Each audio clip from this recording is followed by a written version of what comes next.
Cinema ആരംഭിക്കുമ്പോൾ ഒരു കോളേജാണ് കാണിക്കുന്നത്. ക്ലാസ് റൂമിലിരുന്ന് കൊഞ്ചുന്ന ആ ചെറുക്കനെയും പെണ്ണിനെയും കണ്ടോ? ഇവരാണ് ബ്രാഡും ജാനറ്റും. അവരിങ്ങനെ സൊള്ളിക്കൊണ്ടിരിക്കുമ്പോൾ എഡ്ഡി എന്ന അപ്പാവി പയ്യൻ ക്ലാസ്സിലേക്ക് വരുന്നു. എഡ്ഡിയെ കണ്ടതും ബ്രാഡ് അവനെ റാഗ് ചെയ്യാൻ തുടങ്ങി. ബ്രാഡ് മാത്രമല്ല, അവന്റെ ക്ലാസ്മേറ്റായ ജിമ്മിക്കും നമ്മുടെ എഡ്ഡിയെ ഉപദ്രവിക്കുന്നതാണ് അവരുടെ പ്രധാന എന്റർടൈൻമെന്റ്. ബ്രാഡ് എഡ്ഡിയോട് കണ്ണട തുടച്ചു തരാമെന്നും പറഞ്ഞ് അവന്റെ കണ്ണട ഊരിയെടുക്കുന്നു. ആ പാവത്തിന്റെ കണ്ണട വേണമെന്ന് കരുതി തന്നെ ബ്രാഡ് പൊട്ടിക്കുന്നു. എന്നാൽ എഡ്ഡിയാവട്ടെ അത് സാരമില്ലെന്നും പറഞ്ഞ് കണ്ണടയുടെ കാല് സെല്ലോ ടാപ്പ് വെച്ച് ഒട്ടിച്ച് വീണ്ടും ഉപയോഗിക്കുന്നു. അതിനുശേഷം ഒരു പയ്യൻ ആ കോളേജിലേക്ക് സ്കേറ്റിംഗ് ചെയ്തുകൊണ്ട് വരുന്നതാണ് നമ്മൾ കാണുന്നത്. അവന്റെ പേരാണ് ആഷ്. അവൻ വന്നുകൊണ്ടിരിക്കുമ്പോൾ ആരോ എന്നെ രക്ഷിക്കണേ എന്ന് പറഞ്ഞ് നിലവിളിക്കുന്നതായിട്ട് അവന് തോന്നുന്നു. തലയ്ക്ക് ചുറ്റും വെച്ച ഹെഡ്ഫോൺ എടുത്തിട്ട് അവൻ ആരെങ്കിലും വിളിക്കുന്നുണ്ടോ എന്ന് നോക്കുന്നു. പക്ഷെ ആ സമയത്ത് യാതൊരു വിധത്തിലുള്ള ശബ്ദവും അവൻ കേട്ടില്ല. അതുകൊണ്ട് തന്നെ തോന്നിയതാവുമെന്ന് കരുതി അവൻ വേഗം ക്ലാസ് മുറിയിലേക്ക് പോകുന്നു. പേര് പോലെ തന്നെ മൊത്തം പുകയാണ് പുള്ളിക്കാരൻ. ഇപ്പൊ കോളേജിലേക്ക് വരുമ്പോഴും നന്നായിട്ട് പുകച്ചിട്ടാണ് വന്നിരിക്കുന്നത്. ചിറകുകൾ മുളയ്ക്കുവാൻ കാക്കണേ, വാനിലായി പാറി പറക്കുവാൻ ആശയായി എന്നിങ്ങനെ ഊള പാട്ടൊക്കെ പാടിയിട്ട് അവൻ ക്ലാസ് മുറിയിൽ ചെന്ന് ജിമ്മിയോടൊക്കെ വളവളാന്ന് സംസാരിച്ചുകൊണ്ടിരിക്കുകയാണ്. ക്ലാസ്സിലേക്ക് ലേറ്റായി വന്നാലും സ്റ്റൈലായിട്ട് വരുന്ന ഈ പെണ്ണിന്റെ പേരാണ് വില്ല. വില്ലയല്ല, ലോഡ്ജ്. വില്ലോ മാറിപ്പോയതാണ്. വില്ലോ എന്നാണ് പേര് കേട്ടോ. നമ്മുടെ വില്ലോയ്ക്ക് എഡ്ഡിയോട് ഒരു ക്രഷ് ഉണ്ട് കേട്ടോ. അതുകൊണ്ട് തന്നെ ക്ലാസ്സിലേക്ക് എത്തിയ ഉടനെ തന്നെ അവൾ നേരെ പോയിട്ട് എഡ്ഡിയോട് സംസാരിക്കുന്നു. ക്ലാസ്സിൽ എല്ലാവർക്കും ക്രഷും ലൈനും എല്ലാം ഉണ്ട്. സിംഗിൾസിന്റെ കാര്യമാണ് കഷ്ടം അല്ലേ? നമ്മുടെ പുകയണ്ണൻ സിംഗിളാണ് കേട്ടോ. അല്പസമയത്തിനുള്ളിൽ തന്നെ ടീച്ചർ ക്ലാസ്സിലേക്ക് വരുന്നു. ആ സമയത്ത് നമ്മുടെ ആഷ് ആകട്ടെ ഏറ്റവും പിന്നിലിരിക്കുന്ന അവന്റെ ഫ്രണ്ടിനോട് സംസാരിക്കാൻ പോകുന്നു. ഫ്രണ്ടാകട്ടെ വളരെ ടയേർഡായിട്ട് തല കുമ്പിട്ടിരിക്കുകയാണ്. ആഷ് എന്നിട്ട് അവനോട് എന്തു പറ്റിയടാ, ഒരു മൂഡ് ഓഫ് പോലെ എന്ന് അവനെ ചിയറപ്പ് ചെയ്യാൻ ശ്രമിക്കുന്നു. അപ്പൊ ആ പയ്യൻ ആഷിനോട് പറയും, എടാ ഗാർഡനിൽ വെച്ചിട്ട് ഞാൻ ഇങ്ങോട്ടേക്ക് വരുന്ന വഴിയിൽ ഒരുത്തൻ എന്നെ പിടിച്ച് കടിച്ചു. അതിപ്പോ എനിക്ക് എന്തോ പോലെ തോന്നുന്നു, എന്താണെന്നൊന്നും പറയാൻ പറ്റുന്നില്ല എന്നും പറഞ്ഞ് അവൻ കടിയേറ്റ കൈ ആഷിനെ കാണിക്കുന്നു. അത് കാണുമ്പോൾ തന്നെ കടിയേറ്റ ആ ഭാഗത്തിന് ജീവൻ വന്നതുപോലെ തുടിച്ചുകൊണ്ടിരിക്കുകയാണ്. ഉടനെ തന്നെ ആഷ് ഇക്കാര്യം ടീച്ചറോട് പറഞ്ഞ് അവനെ എത്രയും വേഗം ആശുപത്രിയിലേക്ക് കൊണ്ടുപോകണമെന്ന് പറയുന്നു. പെട്ടെന്ന് ആ കടിയേറ്റ പയ്യന്റെ തല വെട്ടിപ്പൊളിക്കുന്നത് പോലെ അവന് വേദനയെടുക്കാൻ തുടങ്ങി. ആഷ് അവന്റെ അടുത്തേക്ക് നിന്നിട്ടാ എന്താ പറ്റിയത്, വാ നമുക്ക് ആശുപത്രിയിലേക്ക് പോവാം എന്ന് പറഞ്ഞ് അവനെ വിളിക്കുന്നു. അവൻ എന്തു പറ്റിയെന്ന് അറിയുന്നതിന് വേണ്ടി ടീച്ചർ അവന്റെ അടുത്തേക്ക് വരുന്നു. ആ സോംബി പയ്യൻ ടീച്ചറുടെ കഴുത്ത് കടിച്ച് പറിക്കുന്നു. സ്റ്റുഡൻസ് എല്ലാവരും ചേർന്ന് ആ സോംബിയെ പിടിച്ച് വലിച്ചു ദൂരേക്കെറിയുന്നു. തെറിച്ചു വീണപ്പോ സ്ലാബിന് തലയിടിച്ച് ആ സോംബിയുടെ ബോധം പോകുന്നു. എഡ്ഡിയും വില്ലോയും കൂടി ടീച്ചറുടെ കഴുത്തിൽ നിന്നും ചീറ്റി തെറിക്കുന്ന ചോര ഒരു തുണി വെച്ച് തടഞ്ഞു നിർത്താൻ ശ്രമിക്കുന്നു. മറ്റാരെങ്കിലും സഹായത്തിന് വിളിക്കാമെന്ന് കരുതി ബ്രാഡ് ആ ക്ലാസ്സിൽ നിന്നും പുറത്തേക്ക് ഓടുന്നു. പക്ഷെ പുറത്തുള്ള കാഴ്ച കണ്ട് ബ്രാഡ് ഞെട്ടിത്തരിച്ചുപോയി. പ്രളയസമയത്ത് ഓസിന് കിട്ടിയ ഡ്രസ്സ് ആർത്തിയോടെ വാരി വലിച്ചെടുക്കാൻ വന്ന ജനങ്ങളെപ്പോലെ മനുഷ്യന്റെ ചുടു രക്തത്തിനായി സോംബികൾ ആ കോറിഡോറിലൂടെ അങ്ങോട്ടും ഇങ്ങോട്ടും അലഞ്ഞുകൊണ്ടിരിക്കുകയാണ്. കയ്യിൽ കിട്ടിയവരെയെല്ലാം കടിച്ച് പറിച്ച് കീറി കുടഞ്ഞുകൊണ്ടിരിക്കുകയാണ്. ബ്രാഡ് വേഗം തന്നെ ക്ലാസ് മുറിയിലുള്ള തന്റെ ഫ്രണ്ട്സിനെയെല്ലാം നിലവിളിച്ചുകൊണ്ട് പുറത്തേക്ക് വിളിക്കുന്നു. ഇവനിതെന്ത് ഭ്രാന്താണപ്പ ഇങ്ങനെ നിലവിളിക്കുന്നതെന്ന് പറഞ്ഞിട്ട് അവരെല്ലാവരും പുറത്തേക്ക് ഓടി വരുന്നു. പുറത്തുള്ള കാഴ്ച കണ്ട് ബ്രാഡ് വിളിച്ചതിലും ഒച്ചത്തിൽ നിലവിളിക്കാനാണ് അവർക്കപ്പോ തോന്നിയത്. രണ്ട് നികൃഷ്ട ജന്മങ്ങൾ ഒരു പെണ്ണിനെ വേട്ടയാടി കടിച്ച് പറിച്ച് അവളുടെ ചുടു രക്തവും മാംസപിണ്ഡങ്ങളും കട്ടിച്ച് പറിച്ച് തിന്നുകയാണ്. ആ കാഴ്ച കണ്ടതോടെ ഇത് സോംബികളാണെന്ന് അവർക്ക് മനസ്സിലായി. ആ കോളേജ് മുഴുവൻ രക്ഷിക്കണേ എന്നുള്ള നിലവിളിയും ദീനരോധനങ്ങളും അലർച്ചകളും മുഴങ്ങി കേൾക്കാൻ തുടങ്ങി. പൊടുന്നനെ ഒരു സോംബി അവർക്ക് നേരെ തിരിയുന്നു. മീൻവണ്ടി കണ്ട പൂച്ചയെ പോലെ അത് അവരുടെ നേരെ പാഞ്ഞെടുത്തു. പേടിച്ചു വിറച്ച അവർ വേഗം തന്നെ ക്ലാസ് റൂമിലേക്ക് ഓടിക്കയറി അതിന്റെ വാതിലടയ്ക്കുന്നു. എല്ലാം ഭയന്ന് വിറച്ചു നിൽക്കുകയാണ്. പേടി കാരണം സ്വബോധമില്ലാത്തതുപോലെ ഓരോരുത്തരും എന്തൊക്കെയോ പിച്ചും പേയും പറയുകയാണ്. ടീച്ചർ അവനോട് എന്തോ പറയാൻ ശ്രമിക്കുകയാണ്. പക്ഷെ സോംബി കൊരവള്ളി കടിച്ച് കീറിയതുകൊണ്ട് ഒരക്ഷരം പോലും പുറത്തേക്ക് വരുന്നുണ്ടായിരുന്നില്ല. പെട്ടെന്ന് എന്തോ ശബ്ദം കേട്ട് എല്ലാവരും തിരിഞ്ഞു നോക്കിയപ്പോ നേരത്തെ ബോധം കെട്ടുപോയ ആ സോംബി എഴുന്നേറ്റ് ആ മൂലയിലേക്ക് നിൽക്കുന്നു. ഇപ്പൊ എനിക്ക് പകരം ഷൈജു ദാമോദരനാണെങ്കിൽ ഇതാ കാണുക, നിങ്ങൾ ഇത് കാണുക, ഇത് ഘടികാരങ്ങൾ നിലക്കുന്ന സമയം എന്നൊക്കെ പറഞ്ഞേനെ. എനിക്കങ്ങനെ പറ്റൂലല്ലോ. അവരെല്ലാവരും അന്തം വിട്ട് കുന്തം വിഴുങ്ങിയതുപോലെ നിൽക്കുകയാണ്. അപ്പോഴേക്കും ആ സോംബി അവരെ ആക്രമിക്കുന്നതിന് വേണ്ടി അവർക്ക് നേരെ പാഞ്ഞെടുത്തു. ഗെയിം ഓഫ് ത്രോൺസിലെ സകല ദൈവങ്ങളെയും വിളിച്ച് അവരവിടെ നിന്നും പുറത്തേക്ക് ഓടുന്നു. സോംബി ആ മുറിക്കുള്ളിൽ നിന്നും പുറത്തേക്ക് ഇറങ്ങുന്നതിന് മുമ്പ് അവർ ആ ക്ലാസ് മുറിയുടെ വാതിലടയ്ക്കുന്നു. അങ്ങനെ തൽക്കാലത്തേക്ക് ആ സോംബിയിൽ നിന്നും അവർ രക്ഷപ്പെടുന്നു. കൂടുതൽ സോംബികളെത്തി ആക്രമിക്കുന്നതിന് മുമ്പ് എത്രയും പെട്ടെന്ന് അവിടെ നിന്നും പുറത്തു കടക്കണമെന്ന് അവർ തീരുമാനിക്കുന്നു. സോംബികളുടെ കണ്ണിലും മുന്നിലും പെടാതെ ശബ്ദമുണ്ടാക്കാതെ അവരെ ആ കോറിഡോറിലൂടെ സേഫായ ഒരു സ്ഥലം കണ്ടെത്തുന്നതിന് വേണ്ടി പോയിക്കൊണ്ടിരിക്കുകയാണ്. സോംബിയുടെ കടിയേറ്റ ആ ടീച്ചറെ അവിടെ ഉപേക്ഷിച്ചിട്ട് പോവാൻ അവർ തയ്യാറായിരുന്നില്ല. അവരെയും കൂട്ടിയാണ് ആ കുട്ടികൾ അവിടെ നിന്നും രക്ഷപ്പെടാൻ ശ്രമിക്കുന്നത്. കാരണം അത്രയ്ക്ക് ഇഷ്ടമായിരുന്നു ആ ടീച്ചറെ അവർക്ക്. അങ്ങനെ വളരെയധികം കഷ്ടപ്പെട്ട് എങ്ങനെയൊക്കെയോ കൂടി അവസാനം അവർ മെയിൻ ഗേറ്റിനടുത്തെത്തുന്നു. ഇടിവെട്ടിയവനെ പാമ്പ് കടിച്ചു എന്നുള്ള അവസ്ഥയായി പോയി പിള്ളേരുടേത്. എങ്ങനെയെങ്കിലും പുറത്തേക്കൂടി രക്ഷപ്പെടാമെന്ന് കരുതി മെയിൻ ഗേറ്റിനടുത്തെത്തിയപ്പോഴോ അത് ലോക്ക് ചെയ്തിരിക്കുകയാണ്. അതോടെ ഇനി കോളേജിൽ നിന്നും പുറത്തു കടക്കുക അസാധ്യമാണെന്ന് അവർക്ക് മനസ്സിലായി. അതുകൊണ്ട് തന്നെ എങ്ങനെയെങ്കിലും സേഫായ ഒരു സ്ഥലം കണ്ടെത്തി ഒളിച്ചിരിക്കുകയല്ലാതെ മറ്റൊരു വഴിയുമില്ല എന്ന് അവർ പരസ്പരം പറഞ്ഞിട്ട് മറ്റൊരു സ്ഥലം തേടി അവർ അവിടെ നിന്നും പോകുന്നു. സോംബികളുടെ കണ്ണിൽ പെടാതെ ഒളിച്ചൊളിച്ച് ശബ്ദമുണ്ടാക്കാതെ അവർ പോയിക്കൊണ്ടിരിക്കുകയാണ്. ആ സമയത്ത് സിംഗിൾ പസംഗിയായ ജിമ്മി ഒരു കപ്പിൾസിനെ കാണുന്നു. രണ്ടുപേരും ഇണക്കുരുവികളെ പോലെ ചുണ്ടുകളുടെ മധുരം നുകരുകയായിരുന്നു. ഉഫ് മച്ചാനെ, നമ്മള് ജീവനം കൊണ്ട് ഓടുമ്പം ദേ അവരവിടെ ജീവിതം ആസ്വദിക്കുന്നു. നിന്ന് കൊതിപ്പിക്കാതെ എവിടേക്കെങ്കിലും പോടോ എന്ന് അസൂയയോടെ ജിമ്മി അവരോട് പറയുന്നു. ശബ്ദം കേട്ട് ആ കമിതാക്കൾ തിരിഞ്ഞു നോക്കിയപ്പോഴാണ് അവർ പ്രണയം നുകരുകയായിരുന്നില്ല, ചോര കുടിക്കുകയായിരുന്നു എന്ന് കണ്ടോണ്ടിരുന്നവർക്ക് മനസ്സിലായത്. എന്റെ മോനെ, സീൻ പിടിക്കാൻ നോക്കിയിട്ട് ഇപ്പൊ സീൻ മൊത്തം കോൺട്രയായി പോയനെ. പടച്ചോനെ ഇങ്ങള് കാത്തോളീന്നും പറഞ്ഞിട്ട് എല്ലാവരും കൂടി അവിടെ നിന്നും ഓടിപ്പോകുന്നു. അങ്ങനെ അവിടെ നിന്നും രക്ഷപ്പെട്ട് അവർ ആ കോളേജിന്റെ ഓഫീസ് റൂമിലേക്ക് എത്തിച്ചേരുന്നു. അവിടെ ശവശരീരങ്ങളും ചോരപ്പാടുകളും ഒന്നും കാണാത്തതുകൊണ്ട് തന്നെ ആ സ്ഥലം സേഫ് ആയിരിക്കുമെന്ന് ചിന്തിച്ച് അവർ അവിടെ തങ്ങാമെന്ന് തീരുമാനിക്കുന്നു. എഡ്ഡി ആവട്ടെ അവിടെ പ്രിൻസിപ്പൾ ഉണ്ടോ എന്ന് നോക്കുന്നതിന് വേണ്ടിയിട്ട് അവിടെയുള്ള പ്രിൻസിപ്പൽ ചേംബറിലേക്ക് പോകുന്നു. അവിടെ ചെന്ന് നോക്കുമ്പോഴോ സീലിംഗ് മുഴുവൻ രക്തക്കറയായിരിക്കുകയാണ്. സോംബികൾ ആ പ്രിൻസിപ്പാളിനെ വളരെ ക്രൂരമായും കൊടൂരമായും കട്ടിച്ച് കീറി കൊന്നിരിക്കുകയാണ്. ചേംബറിൽ നിന്നും പുറത്തേക്ക് വന്ന എഡ്ഡിയോട് ജാനറ്റ് അവിടെ പ്രിൻസിപ്പൾ ഉണ്ടോ എന്ന് ചോദിക്കുന്നു. ഓ അവിടെ തന്നെയുണ്ട്, കുഞ്ഞാവയുടെ കയ്യിൽ കിട്ടിയ കളിപ്പാട്ടം പോലെ പീസായി കിടപ്പുണ്ട് എന്ന് എഡ്ഡി അവളോട് മറുപടി പറയുന്നു. ആ ഓഫീസിലുള്ള മറ്റു 2 മുറികളിലും സോംബികൾ നിറഞ്ഞിരിക്കുകയാണ്. അവറ്റകളുടെ ശബ്ദം കേട്ട് അവരെല്ലാം പേടിച്ച് വിറച്ചു നിൽക്കുകയാണ്. എങ്ങനെയെങ്കിലും ഇവിടെ നിന്ന് മറ്റൊരു സേഫായ സ്ഥലത്തേക്ക് പോകണമെന്ന് എല്ലാവരും കൂട്ടം കൂടി നിന്ന് ചർച്ച ചെയ്യുകയാണ്. ആ സമയത്ത് ലൈബ്രറിയിലേക്ക് പോകാമെന്ന് എഡ്ഡി അവരോടെല്ലാവരോടും പറയുന്നു. കാരണം നമ്മുടെ കോളേജിലെ പിള്ളേരല്ലേ, ആരും ലൈബ്രറിയുടെ ഭാഗത്തേക്ക് പോലും പോയിട്ടുണ്ടാവില്ല. അതുകൊണ്ട് തന്നെ അവിടെ സോംബികൾ കുറവായിരിക്കും. അങ്ങനെ അത് ശരിയാണെന്ന് തോന്നിയ അവരെല്ലാവരും കൂടി ലൈബ്രറിയിലേക്ക് പോവാൻ തീരുമാനിക്കുന്നു. അങ്ങനെ അധികം സമയം കളയാതെ അവർ വേഗം ലൈബ്രറിയിലേക്ക് പോയിക്കൊണ്ടിരിക്കുകയാണ്. അപ്പോഴേക്കും ആ ടീച്ചർ അബോധാവസ്ഥയിലായിരുന്നു. അതുകൊണ്ട് തന്നെ നമ്മുടെ എഡ്ഡി നമ്മുടെ പുകയണന്റെ സ്കേറ്റ് ബോർഡ് ഉണ്ടായിരുന്നില്ലേ, അതിൽ ടീച്ചറെയും കിടത്തി അതും വലിച്ചുകൊണ്ടാണ് ലൈബ്രറിയിലേക്ക് പോകുന്നത്. അങ്ങനെ അവർ സോംബികളുടെ കണ്ണിൽപ്പെടാതെ ലൈബ്രറിയുടെ അടുത്തെത്തുന്നു. എന്നാൽ അതിനു മുന്നിലായിട്ട് 2 സോംബികൾ ഒരു ചിക്കൻ 65 ആസ്വദിച്ച് കഴിച്ചുകൊണ്ടിരിക്കുകയാണ്. അവരുടെ കണ്ണ് വെട്ടിച്ചു വേണം ലൈബ്രറിയിലേക്ക് എത്താൻ. ഒറ്റയ്ക്കൊറ്റയ്ക്കായിട്ട് അവിടെ നിന്നും പോവാമെന്ന് അവർ തീരുമാനിക്കുന്നു. അങ്ങനെ ആദ്യം തന്നെ എഡ്ഡിയെ അവരെല്ലാം കൂടി പറഞ്ഞയക്കുന്നു. പൂച്ചസർ നടക്കുന്നത് പോലെ കാലൊച്ച പോലും കേൾപ്പിക്കാതെ എഡ്ഡി പമ്മി ലൈബ്രറിയുടെ അടുത്തേക്ക് നടക്കുന്നു. അങ്ങനെ സേഫായിട്ട് അവൻ സോംബികളെ കടന്ന് അപ്പുറത്തേക്ക് ചെല്ലുന്നു. അത് കണ്ട ഉടനെ തന്നെ നമ്മുടെ പുകയാണ് വാ മച്ചാ സൂപ്പറടാ പൊളി എന്ന് ഒച്ചത്തിൽ അലറുന്നു. പുള്ളിക്കാരനെ കുറ്റൊന്നും പറയാൻ പറ്റില്ല, ഫുൾ ട്രിപ്പിംഗ് മോഡല്ലേ. അതോടെ ശബ്ദം കേട്ട് കോൺസെൻട്രേഷൻ പോയ സോംബികൾ ചിക്കൻ 65 ഉപേക്ഷിച്ച് സമൂഹ സദ്യയ്ക്ക് വേണ്ടി പുറപ്പെടുന്നു. അവിടെ നിന്ന് രക്ഷപ്പെടാൻ നോക്കിയപ്പോഴേക്കും എതിർദിശയിൽ നിന്നും സോംബികൾ അങ്ങോട്ടേക്ക് വരാൻ തുടങ്ങി. പുല്ല് ഇനി താഴേക്ക് ഓടാന്ന് പറഞ്ഞിട്ട് എല്ലാവരും കൂടി സ്റ്റെപ്പ് ഇറങ്ങി താഴേക്ക് ഓടുന്നു. എന്റെ ഭഗവാനേ, അവിടെ വേറെ സോംബികള് പടപേടിച്ച് പന്തളത്തി എന്നപ്പോ പന്തവും കൊളുത്തി സോംബികൾ എന്നും പറഞ്ഞിട്ട് അവന്മാര് തിരിച്ച് ഓടിക്കേറി മുകളിലേക്ക് വരുന്നു. അതോടെ 3 പാടും സോംബികളെ കൊണ്ട് നിറഞ്ഞ് അവർ അവിടെ ട്രാപ്പായി പോയി. മുംബൈയുടെ ഒരു ഭാഗത്ത് കടലും മറുഭാഗത്ത് റോക്കി ബായി ആണെങ്കിൽ ഇവിടെ ചുറ്റും സോംബികളാണ്. ഉടനെ തന്നെ നമ്മുടെ എഡ്ഡി അവിടെ ഉണ്ടായിരുന്ന കബോർഡിൽ തട്ടി ശബ്ദമുണ്ടാക്കുന്നു. അതോടുകൂടി സോംബികളെല്ലാം ആ ഭാഗത്തേക്ക് പോകുന്നു. ഈ സമയം മുതലാക്കി ബ്രാഡും സംഘവും ലൈബ്രറിക്കുള്ളിലേക്ക് കയറുന്നു. വില്ലോ മാത്രം നമ്മുടെ എഡ്ഡി വരുന്നതിന് വേണ്ടി കാത്തു നിൽക്കുന്നു. നീ എങ്ങനെ അവരുടെ കണ്ണുവെട്ടിച്ച് ഇങ്ങോട്ടേക്ക് വരുമെന്ന് അവൾ എഡ്ഡിയോട് ചോദിക്കുന്നു. എഡ്ഡി ഉടനെ തന്നെ സോംബികളുടെ നേരെ ചീറിപ്പാഞ്ഞു വരുന്നു. അവറ്റകളുടെ അടുത്തെത്തിയപ്പോഴേക്കും നിലത്തുകൂടി സ്ലൈഡ് ചെയ്ത് അവൻ നൈസായിട്ട് ഇപ്പുറത്തെത്തുന്നു. അത് കണ്ട് വില്ലോ അന്തം വിട്ട് ഇംപ്രസായി എഡ്ഡിയെ തന്നെ നോക്കി നിൽക്കുന്നു. ശേഷം അവരെല്ലാവരും ഉള്ളിലേക്ക് ചെന്ന് അവിടെ ഉണ്ടായിരുന്ന കബോർഡുകളും അലമാരകളും ബുക്കുകളും എല്ലാം വെച്ച് ആ ലൈബ്രറിയുടെ ഡോറ് സോംബികൾ കടക്കാതെ ക്ലോസ് ചെയ്യുന്നു. ആ ടീച്ചർക്ക് ഇപ്പോഴും ബോധം തെളിഞ്ഞിട്ടില്ല. നമ്മുടെ വില്ലോ ടീച്ചറെ പരിചരിച്ചുകൊണ്ടിരിക്കുകയാണ്. തുടർന്ന് എഡ്ഡിയോട് സംസാരിക്കുന്നതിന് വേണ്ടിയിട്ട് ജാനറ്റിനോട് ടീച്ചറെ നോക്കാൻ പറഞ്ഞിട്ട് അവൾ നേരെ എഡ്ഡിയുടെ അടുത്തേക്ക് പോകുന്നു. രണ്ടുപേരും സംസാരിച്ചുകൊണ്ട് ജനലിലൂടെ പുറത്തേക്ക് നോക്കുന്നു. ആയിരക്കണക്കിന് സോംബികൾ സ്കൂളിന്റെ പരിസരത്തുകൂടി തെണ്ടി തിരിഞ്ഞ് അലഞ്ഞ് തിരിഞ്ഞ് നടക്കുന്നത് കണ്ട് അവർ സ്തബ്ധരായി നിന്നുപോയി. ഇതേസമയം നമ്മുടെ ടീച്ചർ ഹാർട്ട് അറ്റാക്ക് വന്നതുപോലെ തുടിക്കാൻ തുടങ്ങി.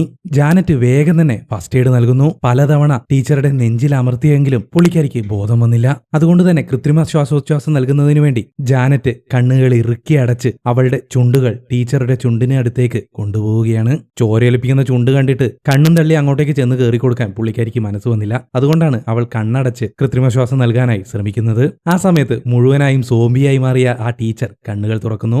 ആഹാ, രുചിയേറിയ കുഴിമന്തി വായിലേക്ക് ഫ്രീ ആയിട്ട് വരുന്നത് കണ്ടപ്പോ സോംബി ടീച്ചർക്ക് ഭയങ്കര സന്തോഷം. വരട്ടെ, അപ്പൊരടിങ് എന്നും പറഞ്ഞ് ആ സോംബി ടീച്ചർ അവളെ കടിച്ച് പറിക്കാനായി തയ്യാറായി നിൽക്കുന്നു. കറക്റ്റ് സമയത്ത് നമ്മുടെ എഡ്ഡി അത് കണ്ടതുകൊണ്ട് അവൻ ഓടിച്ചെന്ന് ജാനറ്റിനെ പിടിച്ചു മാറ്റി അവളെ രക്ഷിക്കുന്നു. ആ സോംബി ടീച്ചറെ തടഞ്ഞു നിർത്താൻ അവരെല്ലാവരും കൂടി കിണഞ്ഞു പരിശ്രമിച്ചിട്ടും സാധിച്ചില്ല. അവരെല്ലാവരും ചേർന്ന് പുള്ളിക്കാരിയെ പിടിച്ച് കെട്ടി നിർത്തുന്നതിനിടയിൽ നമ്മുടെ ബ്രാഡിന്റെ വിരലുകൾ ആ സോംബിയുടെ വായക്കടുത്തായി പോയി. ഒട്ടും സമയം കളയാതെ സോംബി ആ വിരലിനിട്ട് ഒറ്റക്കടി. പെട്ടെന്ന് തന്നെ അവൻ കൈ വലിച്ച് പുറത്തേക്കെടുക്കുന്നു. മാത്രമല്ല കൈക്ക് കടി കിട്ടിയ കാര്യം അവൻ ബാക്കിയുള്ളവരിൽ നിന്ന് മറച്ചുവെക്കുകയും ചെയ്തു. അതിനിടയിൽ നമ്മുടെ പുകയണ്ണൻ ലൈബ്രറിയിലുണ്ടായിരുന്ന വലിയൊരു ബുക്ക് കട്ടർ എടുത്ത് ആ സോംബി ടീച്ചറുടെ തല അറുത്തു മാറ്റുന്നു. എന്നിട്ട് അവൻ ആ തല തൂക്കി പിടിച്ച് സോംബികളെ ഒരു കഥ പറയാം എന്ന് ട്രിപ്പിംഗ് മോഡ് ഓണും ചെയ്ത് പാട്ടുപാടിക്കൊണ്ടിരിക്കുകയാണ്. തല അറുത്ത് കയ്യിൽ പിടിച്ചിട്ടും ആ സോംബി തലയ്ക്ക് ഇപ്പോഴും ജീവനുണ്ട്. സമയം നീങ്ങിക്കൊണ്ടേയിരുന്നു. രാത്രിയായി. കോളേജിന് വെളിയിൽ സോംബികളെല്ലാം ഡിന്നറിനു വേണ്ടി മുഴുത്ത മനുഷ്യന്മാരെ തേടി അലഞ്ഞുകൊണ്ടിരിക്കുകയാണ്. ആരെങ്കിലും വിളിച്ച് സഹായം ചോദിക്കാമെന്ന് കരുതി എഡ്ഡി മൊബൈൽ ചെക്ക് ചെയ്തപ്പോഴോ ആരുടെയും മൊബൈലിൽ റേഞ്ച് ഉണ്ടായിരുന്നില്ല. ആ സമയത്ത് അവൻ ആ മുറിയിലുള്ള ഒരു കമ്പ്യൂട്ടർ കാണുന്നു. അത് ഉപയോഗിച്ച് എന്തെങ്കിലുമൊക്കെ ചെയ്യാമെന്ന് കരുതി എഡ്ഡിയും വില്ലോയും കൂടി ആ കമ്പ്യൂട്ടർ ഓൺ ചെയ്യാൻ ശ്രമിക്കുന്നു. അതേതോ ജാംബുവാന്റെ കാലത്തെ സാധനമാണെന്ന് തോന്നുന്നു. ഓണാവാൻ തന്നെ അടൂർ ഗോപാലകൃഷ്ണന്റെ പടം പോലെ കട്ട സ്ലോ. ഈ സമയം നമ്മുടെ പുകയണ്ണനാവട്ടെ ആ സോംബി തല വെച്ച് കളിച്ചുകൊണ്ടിരിക്കുകയാണ്. തൊട്ടില്ല. പാവം ബ്രാഡാവട്ടെ ആകെ ടെൻഷൻ അടിച്ചിരിക്കുകയാണ്. കാരണം അവന്റെ കടികിട്ടിയ ആ വിരലിലൂടെ സോംബി വൈറസ് അവന്റെ ശരീരത്തിലേക്ക് വ്യാപിച്ചുകൊണ്ടിരിക്കുകയാണ്. അടച്ചുവെച്ച ഡോറിന്റെ ഇടയിലൂടെ പുറത്തേക്ക് നോക്കിയ ശേഷം എഡ്ഡി എല്ലാവരോടുമായിട്ട് പറയും, പുറത്ത് സോംബികളുടെ എണ്ണം കൂടിക്കൊണ്ടിരിക്കുകയാണ്. ഏത് സമയത്തും ആ നികിഷ്ട ജീവികൾ വാതിൽ പൊളിച്ച് അകത്തേക്ക് വന്നേക്കാം. നമ്മൾ കൂടുതൽ ശ്രദ്ധിക്കണം. അപ്പോൾ ജിമ്മിയും ബ്രാഡും എത്രയും പെട്ടെന്ന് ആദ്യം നമ്മൾ ഈ കോളേജിൽ നിന്ന് പുറത്തു കിടക്കണമെന്ന് തറപ്പിച്ചു പറയുന്നു. പക്ഷെ ആ സമയത്ത് ജാനറ്റ് ബ്രാഡിനോട് പറയും, വേണ്ട, എനിക്ക് പുറത്തു പോകാൻ പേടിയാണ്, നമുക്ക് ഇവിടെ തന്നെ ഇരിക്കാം. അത് കേട്ടപ്പോൾ ബ്രാഡും അവിടെ തന്നെ ഇരിക്കാമെന്ന് സമ്മതിക്കുന്നു. ബ്രാഡ് പെട്ടെന്ന് കാലുമാറിയത് കണ്ടപ്പോൾ നമ്മുടെ ജിമ്മിക്ക് ആകെ ദേഷ്യം പിടിക്കുന്നു. അതിന്റെ പേരിൽ അവൻ ബ്രാഡിനോട് കയർത്ത് സംസാരിക്കുന്നു. തുടർന്ന് സോംബികളുടെ വീക്ക്നെസ്സും അതിനെ എങ്ങനെ കീഴ്പ്പെടുത്താമെന്നൊക്കെ അറിയുന്നതിന് വേണ്ടി എന്തെങ്കിലും ബുക്കുകൾ ആ ലൈബ്രറിയിൽ ഉണ്ടോ എന്ന് അവർ ഓരോരുത്തരായി സെർച്ച് ചെയ്യുന്നു. നമ്മുടെ ജിമ്മി ലൈബ്രറിയിൽ നിന്ന് കിട്ടിയ ഒരു ബുക്ക് കോൺസെൻട്രേഷനോടെ വായിച്ചുകൊണ്ടിരിക്കുകയായിരുന്നു. അവരാരും അറിയാതെ ഒരു സോംബി ആ ലൈബ്രറിക്കുള്ളിൽ മറഞ്ഞിരിപ്പുണ്ടായിരുന്നു. മുന്നിൽ മട്ടൻ ചാപ്സ് കിട്ടിയാ പിന്നെ സോംബി വെറുതെ ഇരിക്കോ? അത് ജിമ്മിയെ ആക്രമിക്കുന്നു. ജിമ്മിയുടെ നിലവിളി കേട്ട് എല്ലാവരും അങ്ങോട്ടേക്ക് ഓടിച്ചെന്ന് നോക്കുന്നു. എഡ്ഡിയും ബ്രാഡും ചേർന്ന് ജിമ്മിയെ കടിച്ചു പറിക്കുകയായിരുന്ന ആ സോംബിയെ എടുത്ത് വലിച്ചെറിയുന്നു. ബാക്കിയുള്ളവരാവട്ടെ കയ്യിൽ കിട്ടുന്ന ബുക്കുകളെല്ലാം ആ സോംബിയുടെ നേർക്ക് വലിച്ചെറിഞ്ഞ് അതിനെ തടുക്കാൻ ശ്രമിച്ചുകൊണ്ടിരിക്കുകയാണ്. ജാനറ്റും ബ്രാഡും ചേർന്ന് ജിമ്മിക്ക് എന്താണ് പറ്റിയതെന്ന് നോക്കുന്നു. ആ സോംബി അവന്റെ കഴുത്തിൽ തന്നെയാണ് കടിച്ചു പറിച്ചിരിക്കുന്നത്. അതുകൊണ്ട് തന്നെ വൈറസ് വേഗത്തിൽ അവന്റെ ശരീരത്തിലേക്ക് പടർന്നു പിടിച്ചുകൊണ്ടിരിക്കുകയാണ്. തന്റെ ആത്മാർത്ഥ സുഹൃത്ത് ഒരു സോംബിയായി മാറുന്നത് കണ്ട് ദേഷ്യം പിടിച്ച നമ്മുടെ ബ്രാഡ് ദേഷ്യവും സങ്കടവും സഹിക്കാൻ വയ്യാതെ അവിടെ ഉണ്ടായിരുന്ന ഒരു ഫ്ലാഗ് എടുത്ത് ആ സോംബിയുടെ തലയിലേക്ക് കുത്തിയിറക്കി അതിനെ കൊല്ലുന്നു. സോംബിയുടെ കടിയേറ്റ ആ ടീച്ചർക്ക് എന്ത് സംഭവിച്ചു എന്ന് നമ്മൾ എല്ലാവരും കണ്ടതാണ്. ജിമ്മിയും അതുപോലെ തന്നെയാവും. അതിനു മുമ്പ് അവനെ ആ ജനലിൽ നിന്നും താഴേക്ക് തള്ളിയിട്ടേക്ക് എന്ന് എല്ലാവരും ബ്രാഡിനോട് പറയുന്നു. പക്ഷെ തന്റെ സുഹൃത്തിനെ അങ്ങനെ ഉപേക്ഷിക്കാൻ ബ്രാഡ് സമ്മതിക്കുന്നില്ല. താൻ ഒരു സോംബിയായി മാറി തന്റെ സുഹൃത്തുക്കളെ തന്നെ കടിച്ച് കീറുന്നതിലും നല്ലത് മരിക്കുന്നതാണ് എന്ന് ചിന്തിച്ച് ജിമ്മി സ്വയം ആ ജനലിൽ നിന്നും താഴേക്ക് ചാടുന്നു. താഴെ വീണ് കിടക്കുന്ന ജിമ്മിയെ അവിടെ ഉണ്ടായിരുന്ന ആയിരക്കണക്കിന് സോംബികൾ വന്ന് കടിച്ച് പറിച്ച് ഭക്ഷിക്കുന്നു. ബാക്കിയുള്ളവർക്ക് അത് മുകളിൽ നിന്നും നിസ്സഹായതയോടെ നോക്കി നിൽക്കാനേ സാധിച്ചുള്ളൂ. കൂടുതലൊന്നും ചിന്തിക്കാതെ അവർ വേഗം ആ ജനലുകൾ അടച്ചു വയ്ക്കുന്നു. പക്ഷെ തന്റെ കൂട്ടുകാരന്റെ അവസ്ഥയെക്കുറിച്ച് ആലോചിച്ച് ബ്രാഡിന് വളരെയധികം വിഷമമാവുന്നു. നമ്മളും ജിമ്മിയെ പോലെ മരിക്കാൻ പോവുകയാണ്, നമ്മൾ ഇവിടെ കിടന്ന് മരിക്കും എന്ന് വിഷമത്തോടെയും പേടിയോടെയും ജാനറ്റ് കരയാൻ തുടങ്ങി. എല്ലാവരും ഓടി വന്ന് അവളെ കെട്ടിപ്പിടിച്ച് അവളെ സമാധാനിപ്പിക്കുന്നു. അല്പസമയത്തിന് ശേഷം ബ്രാഡ് തന്റെ കയ്യിലേക്ക് ശ്രദ്ധിച്ചപ്പോൾ ആ വിരല് പൂർണ്ണമായും സോംബി വൈറസ് ബാധയേറ്റ് ചീഞ്ഞളിഞ്ഞിരിക്കുകയാണ്. ആ വൈറസ് അവന്റെ കയ്യിലേക്കും വ്യാപിച്ചുകൊണ്ടിരിക്കുകയാണ്. എന്ത് ചെയ്യണമെന്നറിയാതെ അവൻ അവന്റെ കൂട്ടുകാരുടെ അടുത്തേക്ക് പോയിരിക്കുന്നു. എല്ലാവരും ടെൻഷൻ അടിച്ചിരിക്കുകയാണ്. നമ്മുടെ പുകയണ്ണനാവട്ടെ ഒരു സിഗരറ്റും വലിച്ച് ആശ്വാസം കണ്ടെത്തുന്നു. എഡ്ഡി അവന്റെ ബാഗ് എടുത്തു കൊണ്ടുവന്ന് അതിനുള്ളിലുണ്ടായിരുന്ന ഒരു തോക്ക് തന്റെ കൂട്ടുകാരെ കാണിക്കുന്നു. താൻ എപ്പോഴും വീട്ടിലേക്ക് ഒറ്റയ്ക്കാണ് പോകുന്നതെന്നും അത് സേഫ് അല്ലാത്തത് കൊണ്ടാണ് ഇങ്ങനെ തോക്ക് കൊണ്ട് നടക്കുന്നതെന്നും അവൻ കൂട്ടുകാരോട് പറയുന്നു. പെട്ടെന്ന് ബുക്കുകൾക്കിടയിൽ നിന്നും എന്തോ ശബ്ദം കേട്ടിട്ട് വില്ലോ ആ ബുക്കുകൾ വെച്ചിരിക്കുന്ന അലമാരക്കടുത്തേക്ക് ചെന്ന് ചെവിയോർത്ത് നിൽക്കുന്നു. ബാക്കിയുണ്ടായിരുന്നവരും വേഗം തന്നെ അങ്ങോട്ടേക്ക് ചെന്ന് അതെന്താണ് ശബ്ദമെന്ന് ചെവി അതിലേക്ക് വെച്ച് ശ്രദ്ധിച്ചു നോക്കുന്നു. അവള് പേടിച്ച് വിറച്ച് അലറിക്കരഞ്ഞുപോയി. എഡ്ഡി വേഗം തന്നെ കൈ കിട്ടിയൊരു സാധനമെടുത്ത് ആ സോംബിയുടെ കയ്യിലേക്ക് അടിച്ചടിച്ച് നമ്മുടെ ജാനറ്റിനെ രക്ഷപ്പെടുത്തുന്നു. ജീവൻ തിരിച്ചു കിട്ടിയ സന്തോഷത്തിൽ അവൾ എഡ്ഡിയെ കെട്ടിപ്പിടിച്ച് താങ്ക്സ് പറയുന്നു. അവൻ ആ സുഖം പിടിച്ചങ്ങനെ നിൽക്കുമ്പോഴേക്കും ആരോ അവന്റെ വയറിന് താഴെ മൃദുവായി സ്പർശിക്കുന്നു. ഈ കലാപങ്ങൾക്കിടയിലും സ്പർശന സുഖമോ എന്ന് ചിന്തിച്ച് എഡ്ഡി താഴേക്ക് നോക്കുമ്പോഴോ സുന പിടിച്ചിരിക്കുന്നത് സോംബിയാണ്. അത് കണ്ട ജാനറ്റ് വാപൊളിച്ചു നിന്നുപോയി. ആപ്പിനുള്ളിൽ സുന കുടുങ്ങിയ മങ്കിയെ പോലെ എഡ്ഡി അലറി കരയാൻ തുടങ്ങി. എഡ്ഡി എങ്ങനെയൊക്കെ ശ്രമിച്ചിട്ടും സോംബി പിടിവിട്ടില്ല. ഷാജി പാപ്പന്റെ പിള്ളേര് വടം വലിക്കുന്നത് പോലെ ആ സോംബി എഡ്ഡിയുടെ സുന പിടിച്ച് പുറത്തേക്ക് വലിച്ചുകൊണ്ടിരിക്കുകയാണ്. ബ്രാഡ് എഡ്ഡി നേരത്തെ കാണിച്ച ആ തോക്കെടുത്ത് ആ സോംബിയുടെ കയ്യിലേക്ക് വെടിവെക്കാൻ ഉന്നം പിടിച്ച് നിൽക്കുകയാണ്. ഡെഡേ നോക്കിയും കണ്ടിട്ടൊക്കെ വെടിവെക്കടെ, പില്ലെങ്കിൽ പിന്നെ വെടിവെക്കാൻ എനിക്കൊരു സാധനം ഉണ്ടാവില്ല എന്ന് എഡ്ഡി അലറിക്കൊണ്ട് ബ്രാഡിനോട് പറയുന്നു. പൊടുന്നനെ നമ്മുടെ വില്ലോയും ജാനറ്റും ഭാരമുള്ള ഒരു വീൽ ചെയർ പോലൊരു സാധനം തള്ളിക്കൊണ്ടുവന്ന് ആ സോംബിയുടെ കൈ അറുത്തു മാറ്റുന്നു. ശിവനേ, എന്റെ ഉണ്ണികളെ കാത്തല്ലോ എന്ന് എഡ്ഡി അവരോട് നന്ദി പറയുന്നു.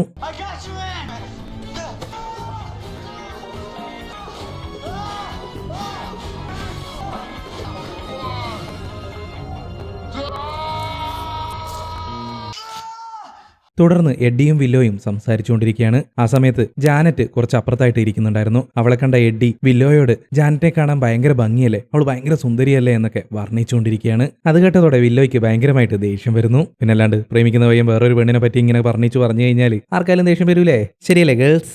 ഇതേസമയം നമ്മുടെ ബ്രാഡിന്റെ കൈയാവട്ടെ പൂർണ്ണമായിട്ടും ഒരു സോംബിയായി മാറിക്കൊണ്ടിരിക്കുകയാണ്. അവൻ ആ കൈ ഇടക്കിടക്ക് നോക്കിയിട്ട് എന്ത് ചെയ്യണമെന്നറിയാതെ ആകെ ടെൻഷൻ അടിച്ച് നിൽക്കുകയാണ്. അതേസമയം ആഷ് എല്ലാവരോടുമായിട്ട് പറയും, നമ്മൾ എത്ര നേരമാണ് ഇങ്ങനെ ഇരിക്കുക, നമുക്ക് ഇവിടെ നിന്ന് എത്രയും പെട്ടെന്ന് രക്ഷപ്പെടണം. അത് ശരിയാണ്, വെള്ളവും ഭക്ഷണവും ഇല്ലാതെ നമുക്ക് എത്ര നാൾ ഇവിടെ പിടിച്ചു നിൽക്കാനാവും, അതുകൊണ്ട് വേഗം തന്നെ ഇവിടെ നിന്ന് രക്ഷപ്പെടാനുള്ള പദ്ധതികൾ നോക്കണം എന്ന് ബ്രാഡും എല്ലാവരോടുമായിട്ട് പറയുന്നു. പക്ഷെ ബാക്കിയുള്ള ആരും അവിടെ നിന്ന് പുറത്തേക്ക് ഇറങ്ങിയാൽ സോംബികൾ കടിക്കുമോ എന്നുള്ള പേടി കാരണം അതിനെ സപ്പോർട്ട് ചെയ്തില്ല. നിങ്ങൾ ഇവിടെ കിടന്ന് ചാത്തോ, ഞങ്ങൾ പോവുകയാണ് എന്ന് പറഞ്ഞ് ആഷും ബ്രാഡും അവിടെ നിന്ന് പുറത്തേക്ക് ഇറങ്ങാൻ ശ്രമിക്കുന്നു. അവർ രണ്ടുപേരും വാതിൽ തുറക്കാൻ ശ്രമിച്ചപ്പോൾ വില്ലോ അവരോട് പറയും, നിങ്ങൾക്ക് പോയേ പറ്റൂ എന്നുണ്ടെങ്കിൽ ഈ വാതിലിലൂടെയല്ല മറ്റൊരു വഴിയുണ്ട് എന്ന് പറഞ്ഞ് വില്ലോ അവിടെ ഉണ്ടായിരുന്ന AC വെന്റ് ഓപ്പൺ ചെയ്യുന്നു. ഇതിലൂടെ പുറത്തേക്ക് കടക്കാമെന്ന് അവൾ എല്ലാവരോടും പറയുന്നു. പക്ഷെ ജാനറ്റാവട്ടെ പേടി കാരണം നമുക്ക് ഇവിടെ തന്നെ നിൽക്കാമെന്ന് എല്ലാവരോടുമായി പറയുന്നു. നിനക്കെന്ത് ഭ്രാന്താണോ ഇവിടെ കിടന്ന് ചാവാൻ? അവൾ അവളുടെ ഇഷ്ടം പോലെ ചെയ്യട്ടെ, വായടി നമുക്ക് ഇതുവഴി പോവാം എന്ന് വില്ലോ എഡ്ഡിയോട് പറയുന്നു. ആ സമയത്ത് ജാനറ്റ്, എഡ്ഡി പ്ലീസ് എനിക്ക് കൂട്ടായിട്ട് നീയെങ്കിലും ഇവിടെ നിൽക്ക് എന്ന് എഡ്ഡിയോട് ചോദിക്കുന്നു. അങ്ങനെ എഡ്ഡി അതിന് സമ്മതിച്ച് അവളോടൊപ്പം അവിടെ നിൽക്കുന്നു. അങ്ങനെ വില്ലോയും ബ്രാഡും ആഷും അതിലൂടെ ഉള്ളിലേക്ക് കയറുന്നു. വില്ലോയുടെ കയ്യിൽ ഒരു ചെറിയ ലൈറ്റർ ഉണ്ടായിരുന്നു, അതും കത്തിച്ചു വെച്ച് അതിന്റെ വെളിച്ചത്തിലാണ് അവർ ആ ഡെക്റ്റിലൂടെ പുറത്തേക്ക് പോയിക്കൊണ്ടിരിക്കുന്നത്. ഇതേസമയം മറുവശത്ത് എഡ്ഡിയും ജാനറ്റും ഒരു സിഗരറ്റൊക്കെ വലിച്ച് പരസ്പരം സംസാരിച്ചുകൊണ്ടിരിക്കുകയാണ്. ഇതേസമയം AC ഡെക്റ്റിനുള്ളിൽ തൊട്ടപ്പുറത്ത് നിന്ന് എന്തോ ശബ്ദം വരുന്നത് കേട്ട് വില്ലോ ലൈറ്റർ കത്തിച്ച് അതെന്താണെന്ന് നോക്കുന്നു. ഒരു സോംബി എലി അയ്യാ പിന്നോട്ടോ എന്ന് പറഞ്ഞിട്ട് അവർ പേടിച്ച് വിറച്ച് പിന്നോട്ടേക്ക് പോയിക്കൊണ്ടിരിക്കുകയാണ്. അങ്ങനെ എങ്ങനെയൊക്കെയോ കൂടി അവർ ആ സോംബി എലിയിൽ നിന്നും രക്ഷപ്പെടുന്നു. അപ്പോഴതാ അടുത്ത പ്രശ്നം, ഇവർ വളരെ സ്പീഡിലല്ലേ അതിനുള്ളിലേക്കൂടെ അങ്ങോട്ടും ഇങ്ങോട്ടും ഓടിയത്. അതുകൊണ്ട് തന്നെ ഇവരുടെ ഭാരം താങ്ങാനാവാതെ ആ AC ഡെക്റ്റ് കുലുങ്ങാൻ തുടങ്ങി. കുലുങ്ങി അത് പൊട്ടി അവർ താഴേക്ക് വീഴുന്നു. വീണ് ചമ്മന്തിയായ ചന്തിയും തടവി എഴുന്നേറ്റപ്പോഴാണ് ആഷിന് തന്റെ കീശയിലുണ്ടായിരുന്ന ഹാഷിഷ് കാണുന്നില്ല എന്ന് മനസ്സിലായത്. അത് ആ AC ഡെക്റ്റിനുള്ളിലാണെന്നും അതില്ലാതെ ഞാൻ എങ്ങോട്ടേക്കും വരുന്നില്ല എന്നും ആഷ് അവരോട് പറയുന്നു. വില്ലോ അതിന് അവനോട് ദേഷ്യപ്പെടുകയും ചെയ്യുന്നു. എനിക്ക് പ്രാന്താണോ, അതൊക്കെ വിട്ടേക്ക് നമുക്ക് പോവാം എന്ന് പറഞ്ഞ് വില്ലോ അവനോട് ദേഷ്യപ്പെടുന്നു. പക്ഷെ ബ്രാഡ് ആവട്ടെ മിസ്റ്റർ പോഞ്ഞിക്കരയെ പോലെ അവനെ തോളിലേറ്റി ആ ഡെക്റ്റിനുള്ളിലേക്ക് കയറ്റിവിടുന്നു. ആഷ് അതിന് മുകളിലേക്ക് വലിഞ്ഞ് കേറി അവിടെ വീണിരിക്കുന്ന പാക്കറ്റ് എടുക്കാൻ ശ്രമിക്കുന്നു. ആണ്ടട അവന്റെ മുന്നിൽ വന്നു നിൽക്കുന്നു ആ സോംബിയലി. അങ്ങനെ നമ്മുടെ പുകയണ്ണന്റെ അവസ്ഥ കട്ടപ്പോക. ആ സോംബിയലി അവനെ ക്രൂരമായി വേട്ടയാടി ആ ഡെക്റ്റിനുള്ളിലേക്ക് വലിച്ചു കൊണ്ടുപോകുന്നു. പുറത്തുനിന്ന് ബ്രാഡിനും വില്ലോയ്ക്കും അത് നോക്കി അന്തം വിട്ട് നിൽക്കാനേ കഴിഞ്ഞുള്ളൂ. ഇതേസമയം ലൈബ്രറിക്കുള്ളിലാവട്ടെ എഡ്ഡിയും ജാനറ്റും ചുണ്ടും തമ്മിൽ കഥകൾ കൈമാറും അനുരാഗമേ. അപ്പുറത്ത് പ്രാണവേദന, ഇപ്പുറത്ത് പ്രണയവേദന, ഒന്നും പറയണ്ട. മറുവശത്ത് ബ്രാഡും വില്ലോയും നോക്കി നിൽക്കെ ആഷിന്റെ 2 കാലുകൾ മാത്രം ആ ഡെക്റ്റിനുള്ളിൽ നിന്നും താഴേക്ക് വഴുതി വീഴുന്നു. അപ്പോഴേക്കും നിരവധി സോംബികൾ അവരെ ലക്ഷ്യമാക്കി അങ്ങോട്ടേക്ക് വരാൻ തുടങ്ങി. ഉടനെ തന്നെ വില്ലോയും ബ്രാഡും താഴെ വീണ് കിടക്കുന്ന ആഷിന്റെ കാലുകൾ എടുത്ത് ആ സോംബികളെല്ലാം അടിച്ച് കൊല്ലാൻ തുടങ്ങി. അടിച്ചും ഇടിച്ചും കുത്തിയും ആ സോംബികളെല്ലാം കൊന്ന് അവർ രണ്ടുപേരും അവിടെ നിന്നും ഓടി ലൈബ്രറിയുടെ പുറത്തെത്തുന്നു. എഡ്ഡിയോട് വേഗം വാതിൽ തുറക്കാൻ അവർ പുറത്തുനിന്നും അലറുന്നു. ചെയ്തുകൊണ്ടിരിക്കുന്ന കേളികൾ മാറ്റിവെച്ച് എഡ്ഡിയും ജാനറ്റും കൂടി അവിടെ ഉണ്ടായിരുന്ന കബോർഡും ബുക്കുകളെല്ലാം വലിച്ചു മാറ്റി വാതിൽ തുറക്കുന്നു. അവർ വേഗം തന്നെ ഉള്ളിലേക്ക് കടന്ന് വീണ്ടും ആ സാധനങ്ങളെല്ലാം പൊറുക്കി വെച്ച് വാതിലുകൾ വീണ്ടും അടയ്ക്കുന്നു. പുറത്തുനിന്ന് സോംബികൾ ആ വാതിൽ തല്ലി തുറന്ന് ഉള്ളിലേക്ക് കയറാൻ ശ്രമിച്ചുകൊണ്ടിരിക്കുകയാണ്. നമ്മുടെ ബ്രാഡാവട്ടെ ഒരു സോംബിയായി മാറിക്കൊണ്ടിരിക്കുകയും ചെയ്യുന്നു. അവരെല്ലാം കിട്ടിയ സാധനങ്ങളെല്ലാം വെച്ച് ആ ഡോറ് സേഫായിട്ട് ക്ലോസ് ചെയ്യുന്നു. അങ്ങനെ തൽക്കാലത്തേക്ക് സോംബികളെല്ലാം അടങ്ങിയെന്ന് തോന്നുന്നു. ഇപ്പൊ കാര്യമായിട്ട് പുറത്തുനിന്ന് ശബ്ദവും ഒച്ചപ്പാടും ഒന്നും കേൾക്കുന്നില്ല. ആ സമയത്ത് നമ്മുടെ ജാനറ്റാകട്ടെ എഡ്ഡിയോട് കരളേ ബാ നമുക്ക് ആ ചരലക്കേടന്ന് ഉരുളാന്നും പറഞ്ഞിട്ട് അവനെയും കൂട്ടി അടുത്തുള്ള മുറിയിലേക്ക് പോകുന്നു. അന്റെ കൊലച്ച വായ ഞാൻ ഇന്ന് വെട്ടി തീർക്കും പൊന്നേന്നും പറഞ്ഞിട്ട് അവനെ വലിച്ചെടുത്തോണ്ടൊരു പോക്ക്. ആ മുറിയിൽ ചെന്ന് കഥ പറച്ചിലും കഥാപ്രസംഗവും പാട്ടുപാടലും ഗാനമേളയും സംഗീത കച്ചേരിയും DJയും ചേർത്ത് എല്ലാം കൂടി അവർ തകൃതിയായി പൊളിച്ചെടുക്കുന്നു. ഇവരിതെന്തിനാപ്പ ഇപ്പൊ ഉള്ളിലേക്ക് പോകുന്നതെന്ന് ചിന്തിച്ച് അന്തം വിട്ട് നിൽക്കുകയാണ് നമ്മുടെ വില്ലോ. ആ സമയത്ത് ഇതാ നമ്മുടെ ബ്രാഡ് ഇവരെല്ലാവരും കൂടി പൊക്കി വെച്ച ആ സാധനങ്ങളെല്ലാം വലിച്ചു മാറ്റി ആ വാതിൽ തുറക്കാൻ ശ്രമിക്കുന്നു. പെട്ടെന്ന് ഇത് കണ്ട നമ്മുടെ വില്ലോ, ബ്രാഡ് നിനക്കെന്താ പറ്റിയത്, നീ എന്തിനാ ഇതൊക്കെ മാറ്റുന്നത്, സോംബികൾ അകത്തേക്ക് വരും എന്ന് അവനോട് ഒച്ച വയ്ക്കുന്നു. ആ ശബ്ദം കേട്ടതും ബ്രാഡ് അവൾക്ക് നേരെ തിരിയുന്നു. പൂർണ്ണമായും സോംബിയായി മാറിയ അവനെ കണ്ട് വില്ലോ ഞെട്ടി വിറച്ചുപോയി. വില്ലോ വേഗം തന്നെ എഡ്ഡിയെ വിളിക്കുന്നതിന് വേണ്ടിയിട്ട് ആ മുറിയിലേക്ക് ഓടുന്നു. ഊരിപ്പിടിച്ച പടവാളുമായി രാജ്യം കീഴടക്കാൻ നിൽക്കുന്ന രാജകുമാരനെ പോലെ ഉയർത്തെഴുന്നേറ്റ് നിൽക്കുന്ന എഡ്ഡിയെയും അവന്റെ പടവാളിനു വേണ്ടിയുള്ള ഉറയുമായിട്ട് തിരിഞ്ഞു നിൽക്കുന്ന ജാനറ്റിനെയുമാണ് വില്ലോ അവിടെ കണ്ടത്. പകച്ചുപോയി അവളുടെ ബാല്യം. കഷ്ടപ്പെട്ട് അന്താളിപ്പ് മാറ്റിയിട്ട് വില്ലോ അവരോട് പറയും, നമ്മുടെ ബ്രാഡിനും എപ്പോഴോ കടിയേറ്റിട്ടുണ്ട്, സോംബിയായി മാറിയ അവൻ ആ വാതിൽ തുറക്കാൻ ശ്രമിച്ചുകൊണ്ടിരിക്കുകയാണ്, വേഗം അവനെ തടഞ്ഞില്ലെങ്കിൽ എല്ലാ സോംബികളും അകത്തേക്ക് വരും. അത് കേട്ടതോടെ എഡ്ഡിയും ജാനറ്റും ഡക്വർത്ത് ലൂയിസ് പ്രകാരം കളിയും ഉപേക്ഷിച്ച് വില്ലോയുടെ കൂടെ ബ്രാഡിന്റെ അടുത്തേക്ക് പോകുന്നു. ജാനറ്റ് വില്ലോയോട് നീ എന്തായി കാണിക്കുന്നത്, മാറി നിൽക്ക് എന്ന് പറഞ്ഞ് അവനെ പിന്തിരിപ്പിക്കാൻ ശ്രമിക്കുന്നു. അപ്പോഴേക്കും അവൻ പൂർണ്ണമായും സോംബിയായി മാറിയിരുന്നു.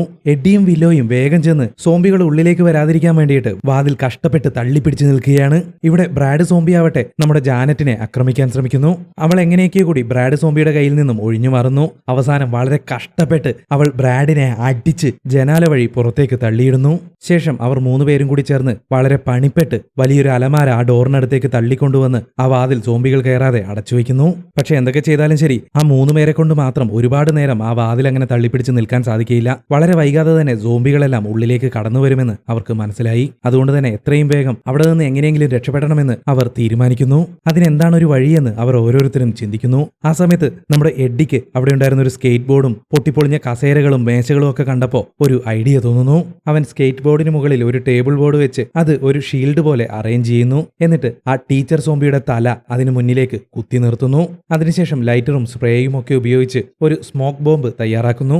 എന്നിട്ട് അതും പൊട്ടിച്ച് അവിടെ മുഴുവൻ പുക മയമാക്കിയതിനു ശേഷം അവർ മൂന്നുപേരും ആ സ്കേറ്റ് ബോർഡിൽ കയറി സോംബികൾക്കിടയിലൂടെ മുന്നോട്ട് കുതിക്കുന്നു. അവർക്ക് നേരെ പാഞ്ഞെടുത്ത സോംബികളെയെല്ലാം നമ്മുടെ എഡ്ഡി തോക്ക് ഉപയോഗിച്ച് വെടിവെച്ചു കൊല്ലുന്നു. പക്ഷേ ഏറെ ദൂരം അവർക്ക് അങ്ങനെ പോകാൻ സാധിച്ചില്ല. അവരുടെ പാട്ടവണ്ടി പാളം തെറ്റി താഴെ വീഴുന്നു. അതിനിടയിൽ എഡ്ഡിയുടെ കയ്യിൽ നിന്നും ആ തോക്ക് ദൂരേക്ക് തെറിച്ചു വീഴുകയും ചെയ്യുന്നു. തെറിച്ചു വീണ മൂന്നുപേരെയും അവരുടെ ക്ലാസ്മേറ്റ് സോംബികൾ ആക്രമിക്കാൻ ശ്രമിക്കുന്നു. പുകയണ്ണൻ സോംബിയെ ചവിട്ടിത്തെറിപ്പിച്ച് നമ്മുടെ വില്ലോ ഒരു പെൻസിലെടുത്ത് ജിമ്മി സോംബിയുടെ തലയിലൂടെ കുത്തിയിറക്കുന്നു. ജാനറ്റിനെ ആക്രമിക്കാൻ ശ്രമിച്ച ബ്രാഡ് സോംബിയെ വില്ലോ തലക്കടിച്ച് ബോധം കെടുത്തുന്നു. അവരുടെയൊക്കെ കയ്യിൽ നിന്നും എങ്ങനെയൊക്കെയോ രക്ഷപ്പെട്ട് അവർ സ്റ്റെപ്സ് ഇറങ്ങി താഴേക്ക് വരുന്നു. എഡ്ഡി തന്റെ തോക്ക് എവിടെയാണെന്ന് ചെക്ക് ചെയ്യുമ്പോൾ അത് ഒരു സോംബിയുടെ കയ്യിലാണുള്ളത്. കുരങ്ങന്റെ കയ്യിൽ കിട്ടിയ പൂമാല പോലെ ആ സോംബി ആ തോക്ക് തിരിച്ചും മറച്ചും നോക്കിക്കൊണ്ട് നിൽക്കുന്നു. അങ്ങനെ സോംബി ഊമ്പിപ്പോയി. വെടിയൊച്ച കൂടി കേട്ടതോടെ നിരവധി സോംബികൾ അവർക്ക് നേരെ ചീറിയെടുക്കാൻ തുടങ്ങി. ഒരു സോംബിയുടെയും പിടിയിൽപ്പെടാതെ അതിനെയൊക്കെ വെട്ടിച്ച് അവർ അവിടെ നിന്നും ഓടി രക്ഷപ്പെടുന്നു.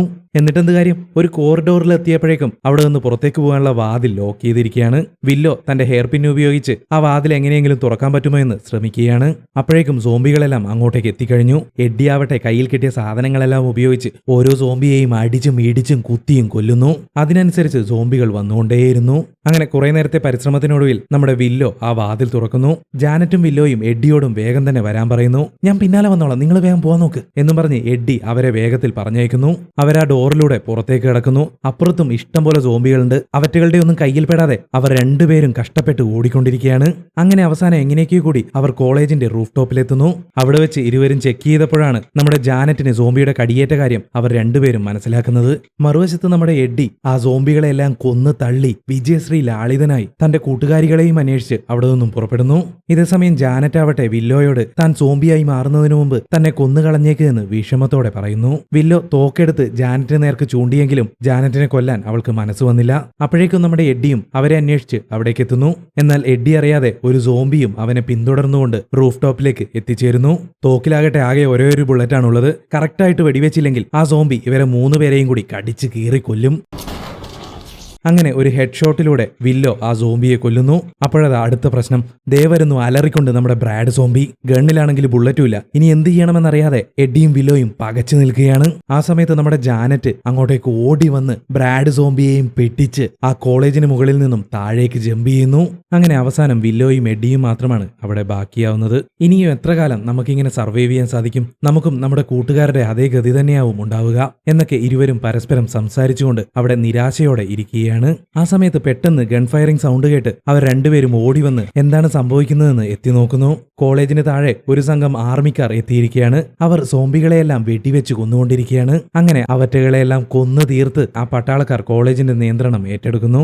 ശേഷം എഡിയെയും വില്ലോയെയും രക്ഷപ്പെടുത്തി അവരെ താഴേക്ക് കൊണ്ടുവരുന്നു. ജീവൻ തിരിച്ചു കിട്ടിയ സന്തോഷത്തിലും സമാധാനത്തിലും നമ്മുടെ എഡിയും വില്ലോയും പരസ്പരം ചുംബിക്കുന്നു. പൊടുന്നനെ നമ്മുടെ ജാനറ്റ് സോംബി അങ്ങോട്ടേക്ക് എത്തി. മനുഷ്യനല്ലേ പുള്ളേ, നമുക്ക് ആ കച്ചേരി വീണ്ടും പാടാമെടാന്നും പറഞ്ഞിട്ട് എഡിയുടെ ചുണ്ടുകളിലേക്ക് ഒരു പൂമ്പാറ്റയെ പോലെ അവൾ വീഴുന്നു. പാവം വില്ലോ, അവൾ അന്തം വിട്ട് കുന്തം വിഴുങ്ങിയതുപോലെ നിന്നുപോയി. ആ ഒരു നിൽപ്പോടുകൂടി ഈ സിനിമയും അവസാനിക്കുന്നു. ഈ സിനിമയും ഈ കഥയും ഈ വീഡിയോയും നിങ്ങൾക്ക് ഇഷ്ടപ്പെട്ടു എന്ന് വിചാരിക്കുന്നു. നിങ്ങളുടെ അഭിപ്രായങ്ങൾ തീർച്ചയായും താഴെ കമന്റായി രേഖപ്പെടുത്തുക. കൂട്ടത്തിൽ നമ്മുടെ ചാനൽ ഒന്ന് സബ്സ്ക്രൈബ് ചെയ്യുന്ന കാര്യവും പരിഗണിക്കുക. സബ്സ്ക്രൈബ് ചെയ്യാൻ മാത്രം മറക്കല്ലേ.